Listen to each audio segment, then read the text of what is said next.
She kicked out the father who raised her. Blind to the fortune, he quietly hidden till his final secret changed everything. James Carter was the kind of man who didn't need much to be happy. He lived a quiet, simple life in a small town, worked hard, and never expected much from anyone. People in the neighborhood respected him. He smiled at everyone, helped the elderly carry their groceries, and even mowed lawns for free when someone was sick or too old to do it themselves. His skin was dark, his hands were rough from years of labor, and his heart was as big as the sky. He had no children of his own, no wife, and no close family nearby. But he had something many people didn't: kindness that didn't ask for anything in return. James worked 2 jobs most of his life. During the day, he was a janitor at a local school. At night, he cleaned offices in the city. It wasn't glamorous, but he did it with pride. He saved every penny he could, not for vacations or fancy things, but just in case he ever needed to help someone. He believed in doing what was right, even when no one was watching. And one day, something happened that gave him the chance to do something truly right. It was a rainy Thursday evening. James was walking home from his night shift, umbrella in one hand and a small bag of groceries in the other. As he passed by a public park, he heard soft crying. It was faint, almost drowned by the sound of the rain. He stopped and listened. The crying came again, this time a little louder.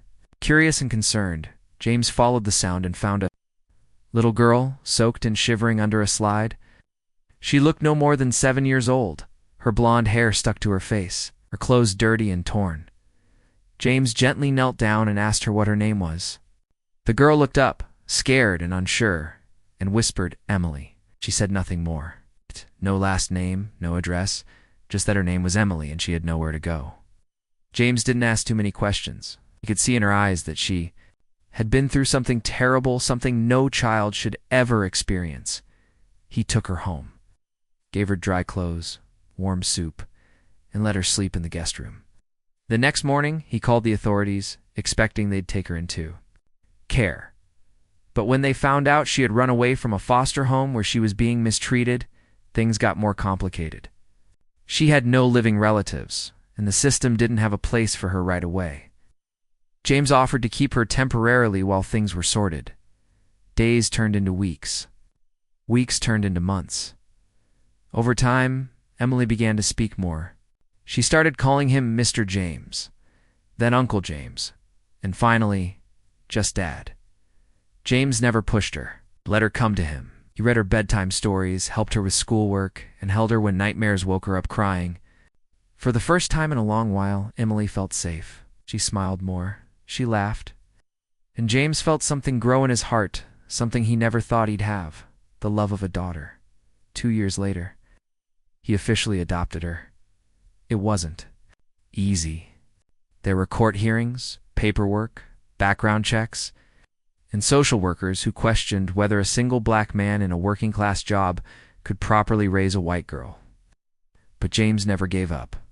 He proved them all wrong. His love, his care, and his quiet strength spoke louder than words. Emily grew up in a small but loving home. There wasn't much money, but there was always food on the table and warmth in the air. James made sure Emily had what she needed for school books, clothes, lunch money, even if it meant he had to work an extra shift or skip his own meals. He encouraged her to study hard and dream big. "Your past doesn't define you," he told her often. "It's where you're going that matters." As Emily entered her teenage years, things started to change, as they often do with growing children. She became more aware of the world around her and more aware of how different her family looked. At school, some kids would make comments, "That your real dad?" they'd ask, pointing at James. Others would say things more cruelly. Emily would come home angry, confused, embarrassed. James tried his best to comfort her, told her that love had nothing to do with skin color, but the world wasn't always fair. Still, James never stopped being her rock. He attended every school play, clapped the loudest at her choir performances, and proudly wore a t-shirt that read #1 Dad, even when Emily begged him not to. When she wanted to learn piano, he saved for 6 months to buy her a second-hand keyboard. When she wanted to go to summer camp, He took on weekend shifts to pay for it. Every dream she had, James quietly stood behind her, making it possible. It came time for college. Emily got accepted into a good university in the city. James was overjoyed, but also sad to see her leave. He drove her to campus, helped her move in, and gave her an envelope with a small check inside all he could afford to help her buy books. She hugged him tightly and said, "Thank you, Dad. I'll make you proud." James smiled, his heart full, not knowing that this would be the last time she would hug him with that kind of warmth. In the beginning, Emily would call every weekend. She'd tell him about her classes, her professors, her new friends, but slowly the calls became less frequent. Then came the excuses. "Sorry, I'm busy. I forgot. I had a group project." James understood. He didn't want to be a burden. Told himself that she was just growing up, living her life, becoming independent. That's what he wanted for her, after all. What he didn't know was that Emily had begun hiding who he was. At her new university, she felt out of place. Most of her classmates came from wealthy families. Their parents were doctors, lawyers, business owners. They wore designer clothes, went on fancy vacations, and spoke with a kind of ease Emily didn't recognize. When they asked about her parents, she lied. She said her dad lived abroad, that her family was private, or that her guardian was a retired teacher. She avoided mentioning James, afraid of judgment, afraid people would think less of her because the man who raised her didn't fit the picture, but James never stopped calling. Every Sunday at 6 p.m., he'd dial her number. Sometimes she'd picked up. Sometimes she didn't. When she did, she sounded rushed, distracted, always saying, "I'm busy. I'll call you back." She rarely did. Years passed like that. James kept working. He grew older, slower, a little more tired. But he was proud. He thought, "She's making it. That's what matters." On his birthday, she sent him a text. No call, no visit. On Father's Day, a card arrived in the mail no return address. Despite everything, James never stopped loving her. He kept her childhood drawings on the fridge, her high school graduation photo by his bedside, and every letter she wrote him as a child in a small wooden box. He believed she'd come back one day, that she'd remember. One winter, James slipped on ice while walking to work and injured his hip. He couldn't work like he used to. His savings were enough to get by, but he had no one to help him recover, so he made a choice. He sold his house, packed his things, and moved to the city where Emily lived. He rented a small apartment and reached out to her. At first, she ignored him. Then one day she replied, "I guess you can stay with me for a bit, just until you're better." James was overjoyed. He thought, maybe this is the moment we reconnect. Didn't know that for Emily. It was just pity. She didn't tell her friends who he was. She didn't even let him answer the door. And when he made small mistakes, left dishes in the sink or forgot to turn off a light, she snapped at him. James stayed silent. He still hoped she'd remember the man who read her stories and stayed up all night when she had the flu. The man who taught her how to ride a bike and cheered. When she finally got it right, he believed that love could be enough, that it would be enough. But he didn't know yet how wrong he would be. Emily was now living in the city, far from the small town where she had grown up. The lights were brighter, the streets busier, and the people moved fast. She had finished college and landed a job at a popular marketing company. Her apartment was small but stylish, filled with modern furniture, houseplants, decorations from stores she once only dreamed of shopping in. To most people, Emily looked like she had made it. She had a good job, wore nice clothes, and was always seen, with her phone in one hand and coffee in the other. But behind all that, something inside her had started to change.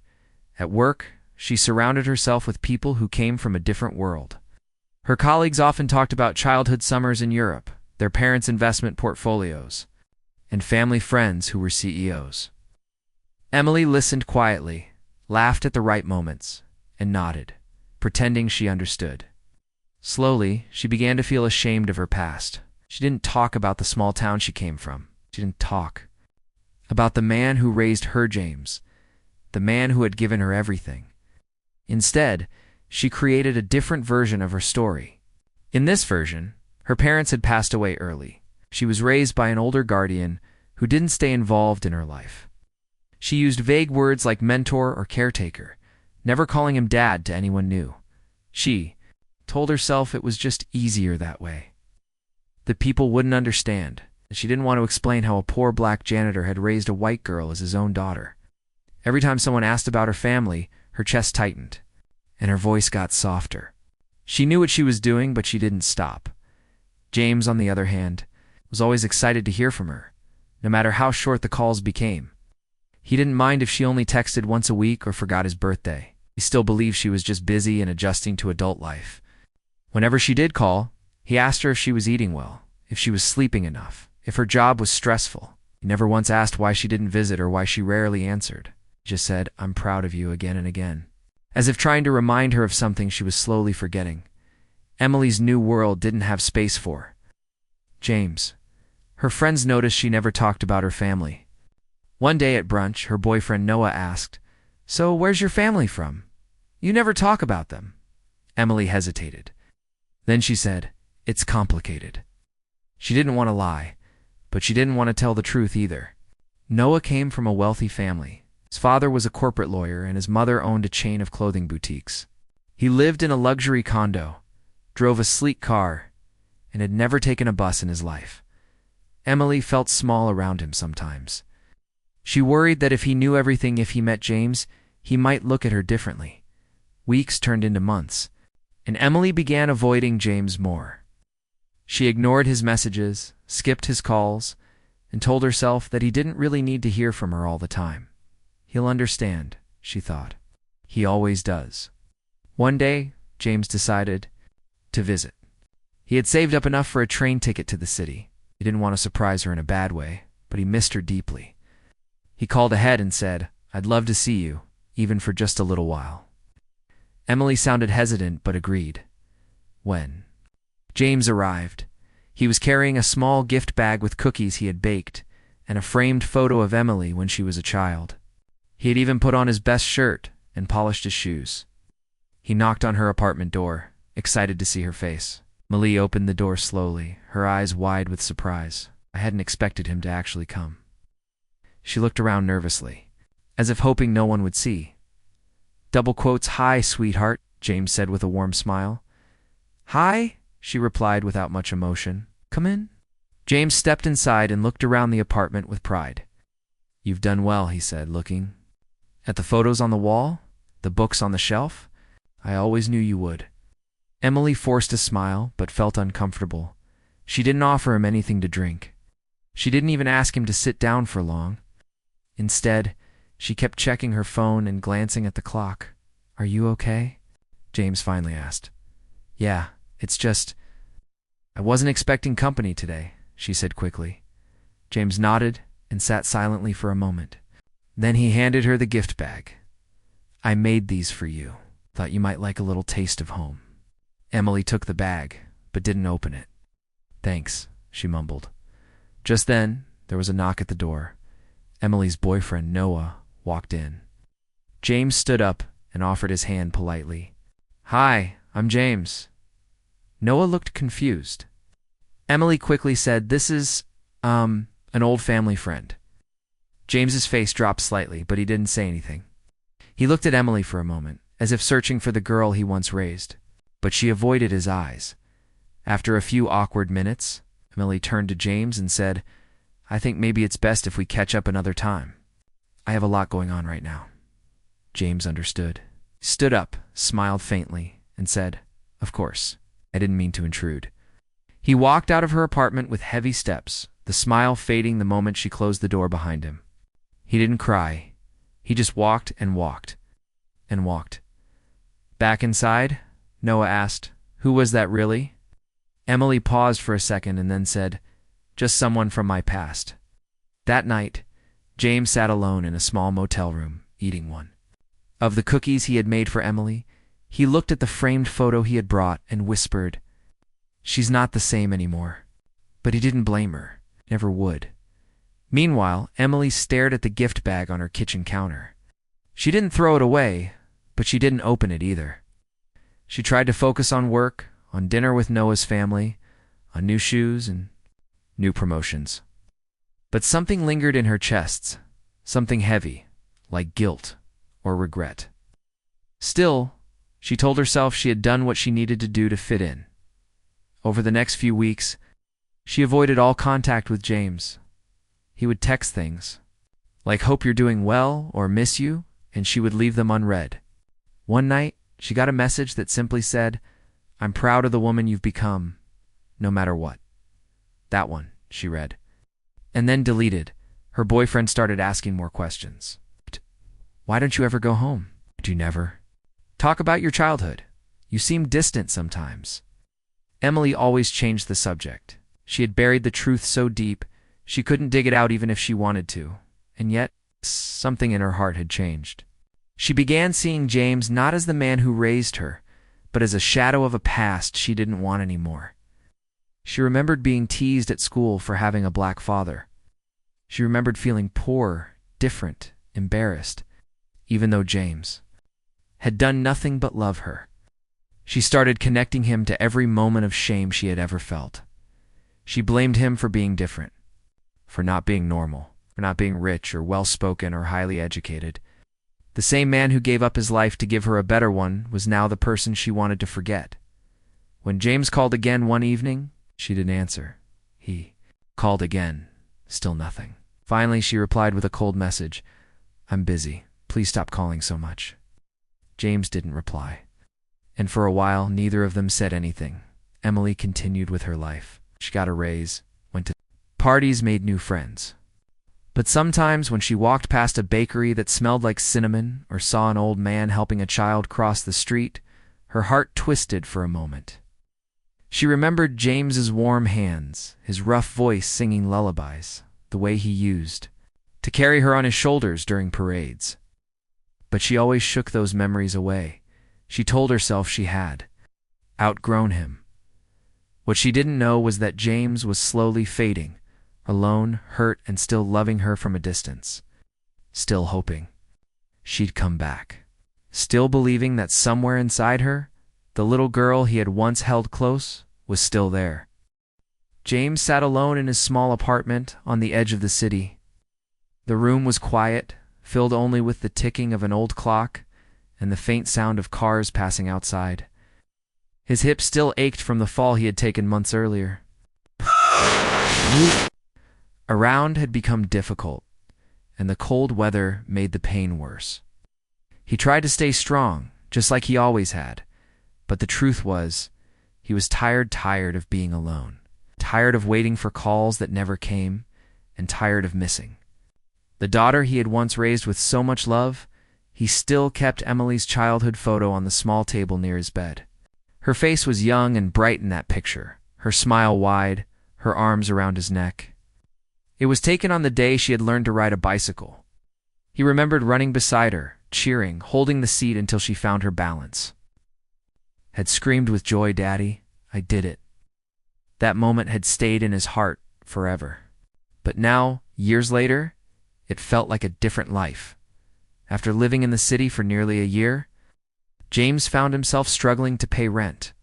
The little money he had saved was slowly disappearing. His job as a part-time cleaner had ended because of his injury, and he didn't have the strength to start over again. Some nights, he went to bed hungry. Other nights, he simply couldn't sleep. What hurt the most wasn't the pain in his hip or the empty fridge. It was the silence from Emily. He hadn't seen her since the day she introduced him as a family friend to her boyfriend. No. That moment had broken something inside him, but he had never stopped loving her. He didn't understand what had changed. He only knew that something had gone wrong, and he couldn't fix it. One afternoon, he finally called her. His voice was weak, but he tried to sound cheerful. "Hey, sweetheart. I was wondering if I could stay with you for a little while, just until I get back on my feet. My place is getting hard to manage, and the stairs are rough on my hip." There was a long pause. Then Emily sighed and replied, "Okay, but just for a few days. I'm busy, and my apartment isn't that big." James smiled gently. "Thank you. I won't be any trouble."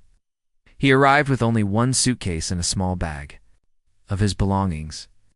Emily didn't offer him a hug when he stepped in. She pointed toward the couch and said, "You can sleep here." James looked around and nodded. The apartment was neat and modern, filled with decorations and expensive-looking furniture. He tried not to feel out of place. In the first few days, James tried to be helpful. He washed dishes, folded laundry, and made breakfast when he could. He never complained, never asked for anything, and always thanked her for letting him stay. But Emily's mood began to change quickly. She seemed irritated by his presence. If he left a spoon in the sink, she sighed loudly. If he walked too slowly across the living room, she rolled her eyes. He noticed her pulling away, avoiding conversation, spending more time locked in her room. One night, as they were both sitting at the table, James said softly, "I was thinking of applying for some part-time jobs again, maybe something light, just to keep busy." Emily looked up, her expression cold. "You can't even walk properly. Who's going to hire you?" James was taken aback. "I know it won't be easy, but I want to try. I don't want to be a burden." Emily pushed her plate away. "It's not just about being a burden. It's hard having someone here. I'm used to living alone. You're always around." "I'm sorry," James said quietly. "Stay out of your way." But Emily didn't seem to care. The next day, she told her friends that her old family friend was visiting for a while. She made excuses when Noah came over. She asked James to stay in the bedroom while her guests were around. He understood what was happening, even if she didn't say it directly. She was ashamed of him. One morning, James made breakfast eggs, toast, and coffee the way Emily used to like it as a child. When she walked into the kitchen and saw the food, she didn't smile. "Why did you cook?" she asked flatly. "I thought it would be nice," James replied, "just like old times." "I don't have time for this," she said, grabbing only the coffee. "And don't use the stove without asking. What if something happened?" James nodded silently, his hands trembling slightly. Later that week, James accidentally spilled a glass of water on her laptop charger. It wasn't a big spill, and he quickly dried it, but Emily exploded. "Are you serious?" she shouted. "This is why I didn't want you here. You ruin everything." James stood frozen. "I didn't mean to. I don't care." "What you meant? You're not my real father, okay? You're just someone who took care of me. I didn't ask for any of it." The words cut through him like a knife. He looked at her, his eyes wide, his mouth slightly open. She had never said that before. Not even during her worst teenage years. "I gave you everything I had," he said softly, his tears forming in his eyes. "And I didn't ask you to." She snapped, "I just want my space back. I want my life back. You don't belong here anymore." James didn't argue. He didn't raise his voice or beg. He simply turned, walked to the couch, and began folding his clothes. He packed his things. Slowly, carefully, like he was trying not to break. Emily stood in the doorway, arms crossed, not saying a word. When he was ready to leave, James looked at her one last time. "I always loved you like my own," he said. "I never expected anything back. I just wanted you to be happy." Emily said nothing. He walked out of her apartment with the same old suitcase and bag he had arrived with. This time, he didn't have a motel to go to. He wandered the streets until he found a public bench and sat there, staring at the city lights. The world around him felt cold and distant. People passed by without looking at him, just as they did. To anyone who looked like they had no place to go, eventually, found a shelter that accepted elderly men and offered him a bed for the night. The room was crowded and the mattress was thin, but James was grateful. He never once cursed Emily. Instead, he prayed for her. He asked God to watch over her, to keep her safe, even though she had pushed him away at the shelter. James met others with stories of pain and loss. He listened, offered kind words, and even helped clean the place when he could. He became known as the quiet gentleman, and the staff admired how respectful and gentle he was. No one knew that he had once raised a daughter, that he had sacrificed everything for her, only to be thrown out like he was nothing. Meanwhile, Emily went back to her routine. She told herself she had done the right thing, that she needed space, that it wasn't her fault. But the apartment felt emptier than usual. The smell of breakfast no longer filled the air. The living room was quieter, and for some reason, The framed photo of her graduation, which James had proudly brought and placed on her shelf, now seemed harder to look at. One day, she found the small notebook James had left behind. Inside were handwritten notes, grocery lists, reminders, and on one page a note she had written to him as a child. "You're the best dad ever. I love you forever." She stared at the words for a long time. Then she closed the notebook and put it in a drawer. She didn't call him, not that day, not the next. She told herself he was fine, but far away. James was learning to live with nothing and still giving whatever he could to those around him. James Carter woke up early each day at the shelter.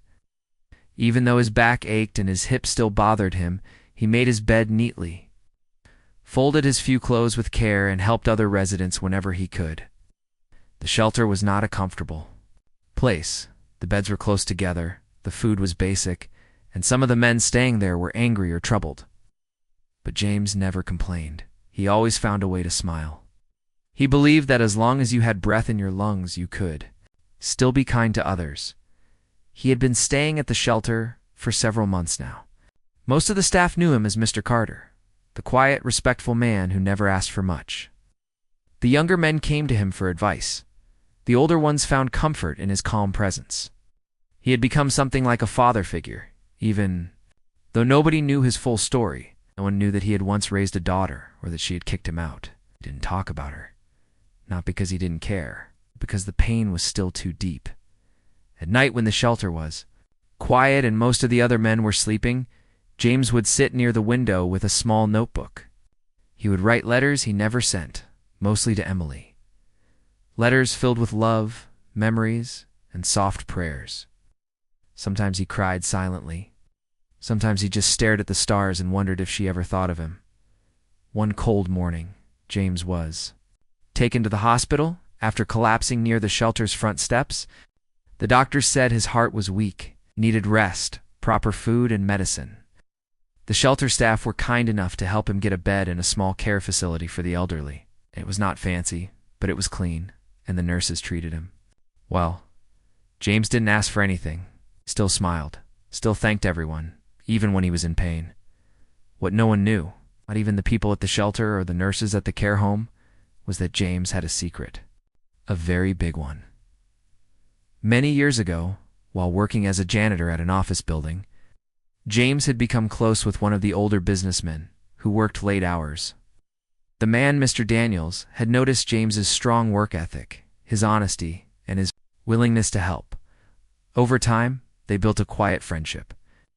Mr. Daniels would sometimes give James old books to read or bring him dinner. One evening, after James helped fix a leaking pipe in the office, Mr. Daniels gave him a small envelope. "It's something extra," he said. "Put it away for the future." Inside the envelope were stock certificate shares in a small tech company that Mr. Daniels believed would grow. James didn't know much about stocks or investments, but he trusted the man. So, he held on to them. Years passed, and James forgot about the stocks. He was too busy raising Emily, working long hours, and making sure she had everything she needed. He never told her about the shares. To him, money wasn't as important as love. But over time, those stocks began to grow in value. The small tech company became successful. Later, James also bought a few cheap properties in the town during a housing downturn. He rented them out quietly, never making a big deal about it. He saved everything he earned, always thinking he would one day leave it all to Emily. He didn't. Live like a rich man. Still wore old clothes, took the bus, and clipped coupons. He never mentioned his growing wealth to anyone, not even to Emily. In his heart, he was just a father trying to build a better future for his child. After he was kicked out, James thought long and hard about what to do with the money. At first, he wanted to forgive her and still leave everything to her. But the more time passed, the more he realized that money would not fix what had been broken. She didn't need the money. What she had thrown away was not wealth, it was love, family, and a father's heart. So he made a decision. One quiet evening at the care home, he asked a nurse to help him find a lawyer. A week later, a young lawyer named Kevin sat beside his bed with a notepad and pen. James told him everything about Emily, about the stocks, the properties, the savings. Kevin was shocked. "You've got over $5 million in assets," he said softly. "Why are you living here like this?" James smiled. "Because money doesn't make a home, love does." Then James gave clear instructions. He wanted most of the money to go to the shelter that had taken him in when he had nowhere else to go. Another portion would go to 3 young men he had mentored during his time at the shelter, boys with no fathers, just like Emily once was. He left money for the care home staff, for their kindness and patience. And finally, he asked that a single envelope be delivered to Emily only after his passing. Kevin nodded respectfully. "I'll make sure it's done just as you asked." The months that followed were slow.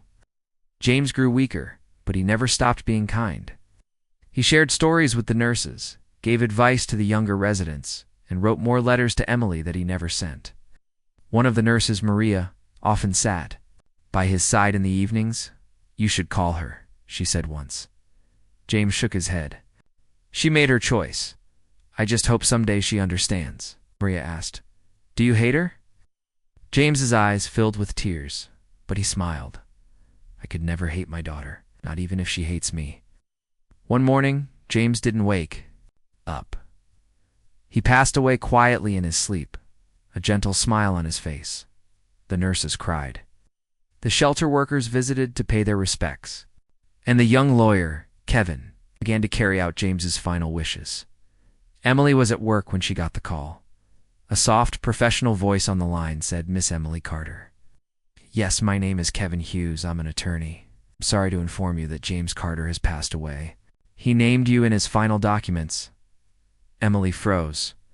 She hadn't thought about James in months. She hadn't called, hadn't checked on him. Her heart began to beat faster.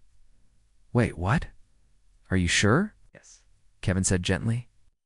"And he left a letter for you. I'd like to meet with you to hand it over." That evening, Emily sat across from Kevin in a small office. Her hands trembled as he placed a sealed envelope in front of her. "He wrote this for you," he said. "He also asked me to tell you something." "What?" she whispered. "He had over $5 million in assets. Stocks, real estate, and savings. You were originally in his will, but he made changes after your last meeting." Eyes widened. $5 million. Kevin nodded. "He left it all to people who helped him or needed help, except this envelope. This was just for you." Emily opened the envelope slowly. Inside was a single letter in James's familiar handwriting. "My dearest Emily, I never stopped loving you, not for a single day. Even when you turned me away, even when you couldn't look me in the eye, I still prayed for your happiness. I understand the world can be cruel. I understand that you were trying to survive in a place that didn't make space for someone like me, but I want you to know something. You were never a burden to me. You were my blessing. I raised you not because I had to, but because I wanted. 2, I gave you everything I had because I believed in you. I had money, a lot of it. I never told you because I didn't want money to define our love. I wanted our bond to be built on trust and respect, and when that broke, I couldn't give you the money. But I still gave you my heart until my last breath. I hope one day you find peace. I hope you learn to love without shame. I hope you remember who you were when you were small and kind and full of laughter. Goodbye, my child. Forgive you, love. Always." Dead tears poured down Emily's cheeks. Her hands trembled as she held the letter to her chest. All the memories came rushing back, the bedtime stories, the Christmas mornings, the bike rides, the warmth of his hugs. She had thrown it all away for status, for pride, the approval of people who would never love her the way James had. She looked up at Kevin. "He really had all that money?" "Yes," he replied softly, "and he gave it all away." Emily left the office in silence, the letter clutched tightly in her hand. She walked for hours through the city streets, past the parks, the cafes, the high-rise buildings. Nothing felt the same. That night, for the first time in years, she looked through old photos of her childhood. She saw pictures of James holding her as a baby, teaching her to read, cheering at her school plays. She saw love in every image. But it was too late. The man who had given her everything who had saved her, fed her, protected her, was gone. And the only thing she had left of him was a letter soaked in her own tears. After reading the letter, Emily felt a heavy weight settle on her chest. The words she had just read were like a mirror, showing her the truth she had long avoided. She had pushed James away, the man who had loved her unconditionally, the man who had sacrificed everything for her, and now it was too late to fix what was broken. The pain in her heart was deep, but along with it came a strange feeling, a mixture of regret, sadness, and something new, understanding. For days, Emily wandered through her life feeling lost. She went to work, but her mind was elsewhere. Looked at her apartment, the expensive furniture, the fancy clothes she had bought to impress others. None of it mattered anymore. All the money she had chased, all the approval she had sought, could never replace the warmth of a father's love. One morning, Emily decided to visit the shelter James had spoken so highly about in his letter. She wanted to see the place where her father had spent his final days, the place that had become his new family after she had pushed him out. When she arrived, the building looked worn, but full of life. Men were chatting quietly, some reading books, others sharing meals. The staff greeted her with kindness, but also a quiet sadness when they recognized her. She met Maria, the nurse who had cared for James in his last months. Maria told Emily stories about him, how he had helped the other residents, how he'd never complained, how he had been a father figure to many who had no one. Emily listened, tears streaming down her face. She realized how much James had given. Even when the world had given him so little in return, Emily spent weeks volunteering at the shelter. She cleaned, cooked, and talked with the men who had come from hard lives. Slowly, she began to understand her father's true legacy, not the money he left behind, but the love and kindness he showed to everyone. She saw how people who had nothing were still able to find hope because of him. One afternoon, she was helping a young man named Marcus, who reminded her of herself when she was lost and angry. Marcus had no family, no home, and few friends.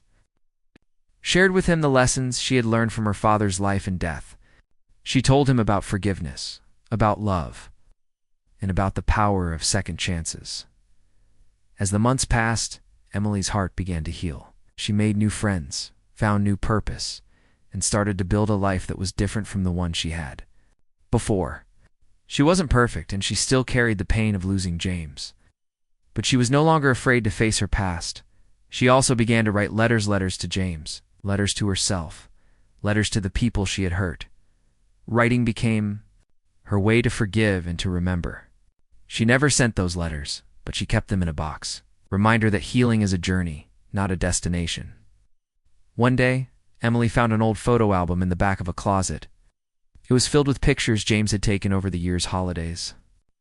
Birthdays, simple moments of joy. She smiled through her tears as she looked at the images of a man who had loved fiercely. Even when it wasn't easy, Emily knew she could never bring James back.